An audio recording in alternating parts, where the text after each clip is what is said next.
Good day, everyone. I am Kent Elsa and today I will be the one to discuss the Chapter 3, Lesson 4, The Nano World, together with my partner, Miss LV Jane B. Tangaro. But before anything else, here are our lesson objectives. At the end of this lesson, the students should be able to define nanotechnology, characterize nanoscale, describe the various uses of nanotechnology, discuss concerns on the use of nanotechnology, and explain the status of the use of nanotechnology in the Philippines. Now, what is nanotechnology? Nanotechnology refers to the science, engineering, and technology conducted in the nanoscale, which is about 1 to 100 nanometers. So, nanotechnology refers to the branch of science and engineering devoted to designing, producing, and using structures, devices, and systems by manipulating atoms and molecules at nanoscale. Nanotechnology and nanoscience concept started in December 29, 1959. Scientific research have developed new technological tools that greatly improve different aspects of our lives. The use of nanoscale is one of the important interdisciplinary area generated by advancement in science and technology. Scientists and engineers were able to build materials with innovative properties as they manipulate nanomaterials. Indeed, research and application of knowledge on nanomaterials will continue to bring widespread implication in various areas of the society, especially health, care, environment, energy, food, water, and agriculture. The concept of nanotechnology and nanoscience started in December 29, 1959, when physicist Richard Feynman discussed a method in which scientists can direct and control individual atoms and molecules in his talk, "There's Plenty of Room at the Bottom," during the American Physical Society meeting at the California Institute of Technology. So,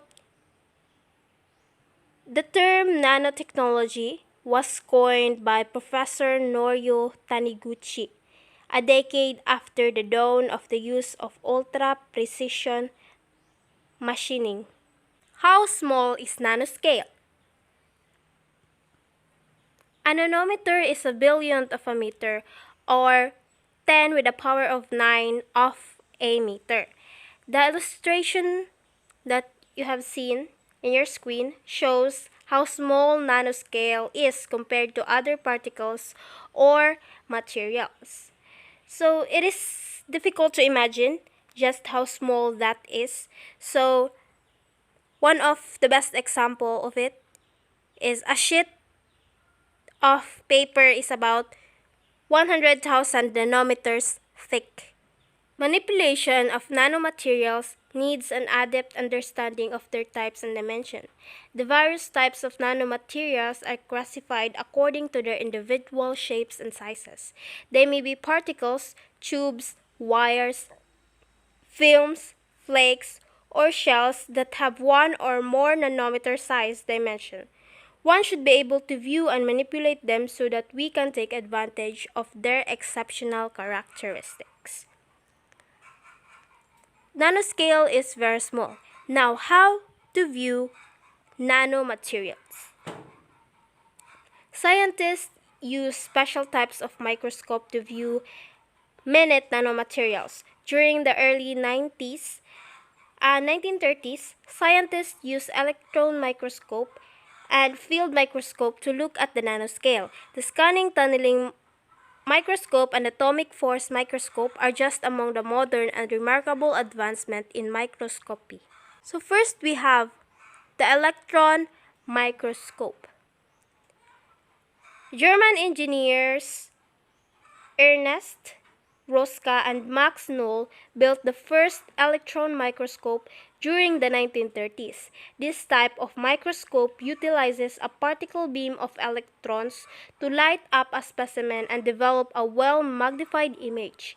Electron microscope produce higher and better resolution than other light microscope because they can magnify objects up to 1,000,000 times, while conventional light microscope can magnify objects up to 1,500 times only. So scanning electron microscope and transmission electron microscope are the two general types of electron microscope. This is the two general types of electron microscope. First, we have the scanning electron microscope and transmission electron microscope. The scanning electron microscope is a type of electron microscope that produces image or sample by scanning the surface with a focused beam of electrons. The electrons interact with atoms in the sample, producing various signals to contain information about the surface, topography, and composition of the sample. As I have said, it projects and scans a focused stream of electrons over the surface to create an image, while the transmission electron microscope are microscopes that use a particle beam of electrons to visualize specimen and generate highly magnified image. The difference between the two types of electron microscope is that the scanning electron microscope detects electron which reflected from the surface of the sample, while the transmission electron microscope detects electrons which went through the sample. Thus, scanning electron microscope shows the surface of the sample, and transmission electron microscope can show its inside.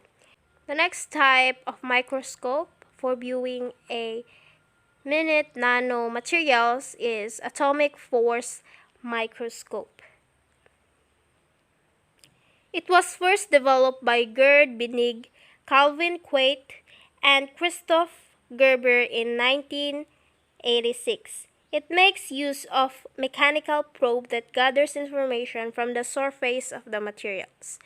So, the atomic force microscope is a powerful technique that enables the imaging of almost any type of surface, including polymers, ceramics, composites, glass, and biological samples. It is used to measure and localize many different forces, including adhesion strength, magnetic force, and mechanical properties. So the atomic force microscope can be used to image the topography of soft biological materials in their native environment. Lastly, we have scanning tunneling microscope. This type of microscope enables scientists to view and manipulate nanoscale particles, atoms, and small molecules. In 1986, Gerald Binnig and Heinrich Rohrer won the Nobel Prize in Physics because of this invention. The scanning tunneling microscope is widely used in both industrial and fundamental research. It can obtain atomic scale image of metal surface. The scanning tunneling microscope can also obtain ultra high resolution image of the atomic scales in the metal surface. Nano manufacturing. It refers to scaled up, reliable, and cost-effective manufacturing of nanoscale materials, structures, devices, and systems. It also involves research improvement and incorporation of processes for the construction of materials. Therefore, nanomanufacturing leads to the development of new products and improved materials. There are two fundamental approaches of nanomanufacturing, either bottom-up or top-down. Bottom-up fabrication. It manufactures products by building them up for atomic and molecular scale components. However, this method can be time consuming. Scientists and engineers are still in research for effective ways of putting up together molecular components that self assemble and from the bottom up to organized structure. The bottom-up approach to nano manufacturing creates products by building them up from atomic and molecular scale components. The bottom-up approaches also include certain molecular scale components that spontaneously, as I said earlier, self-assemble into ordered structure. Top-down fabrication. It trims down the large pieces of materials into nanoscale. This process needs larger amount of materials and discard excess raw materials. So the top-down fabrication use patterning to selectively remove materials to produce nanowires while utilizing bulk crystals. In contrast to bottom-up fabrication, it grows the nanowires. There are new approaches to the assembly of nanomaterials based from the application of principles in top-down and bottom-up fabrication. This includes the deep pen lithography.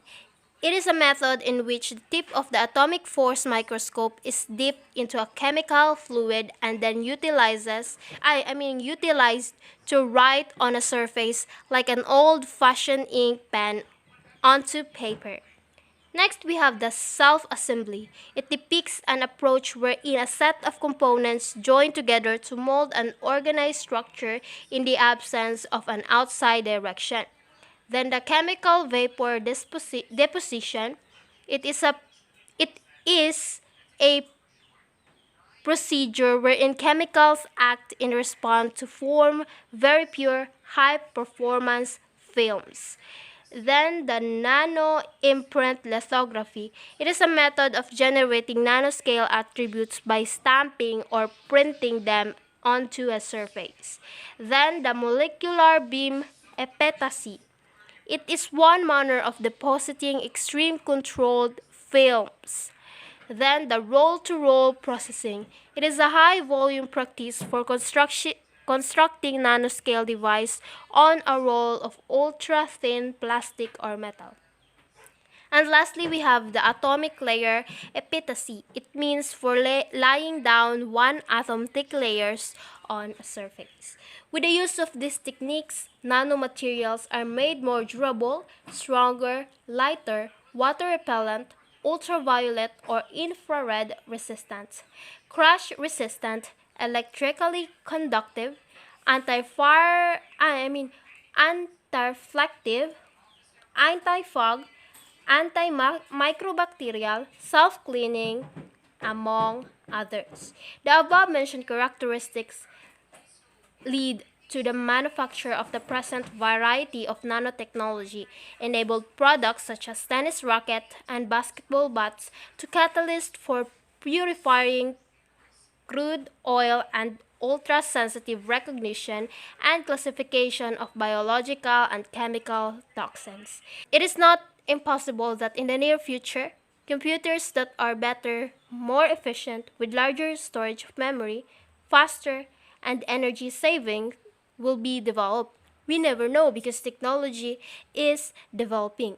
And by the use of nanomaterials, we can say that it is possible. Soon, the entire memory of a computer will be saved in a single tiny chip. Moreover, nanotechnology has the potential to construct high-efficiency, low-cost batteries and solar cells. The remaining topics will be discussed by my partner, Ms. Elvie Jane B. Tangaro. That's all for my report. Thank you, God bless, and stay safe.